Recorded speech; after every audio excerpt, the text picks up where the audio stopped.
আসসালামাইকুম বন্ধুগণ, যারা চিকিৎসার ব্যাপারে বিভিন্ন জায়গায় দৌড়াদৌড়ি করেন বা সরকারি মেডিকেল কলেজে চিকিৎসা নেওয়ার জন্য যান, তো যে মেডিকেল থেকে আপনি যেই মেডিকেল কাছাকাছি হয় আপনার পছন্দ হয় সেই মেডিকেলেই চিকিৎসা করেন, কোনো সমস্যা নেই। সমস্যা হলো যে আসলে কিছু টেস্ট দেওয়া হয় রোগ নির্ণয়ের জন্য। এটা আসলে শরীরের মধ্যে আপনার কী পরিমাণ প্রবলেম বা সমস্যা আছে কিনা এটা নির্ণয় করার জন্য টেস্ট দেওয়া হয়। যেমন আমাকে দেন 5টা টেস্ট দিছে। 5টা টেস্টের মধ্যে মুগদা মেডিকেল কলেজ হাসপাতালে 3টা আছে, আর 2টার মেশিন তাদের একটু প্রবলেম সম্ভবত টেকনিক্যালি কারণে। তো দেখেন যে আমি ওখানে একবার রক্ত দিছি 3টে টেস্টের জন্য, আর 2টা টেস্ট আমাকে করাই লাগবে। তো বাধ্যতামূলক আমি পিজি হাসপাতালে গেলাম। পিজি হাসপাতালে অনেকগুলোই টেস্ট আছে, আপনি এখানে দেখেন অনেকগুলো টেস্ট, সবগুলোই করানো যায় আল্লাহর রহমতে।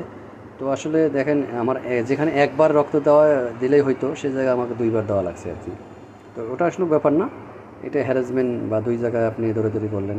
তো আপনি চেষ্টা করবেন যে মেডিকেলে সবগুলো করা যায় সেই মেডিকেলে একবারে সবগুলো করান।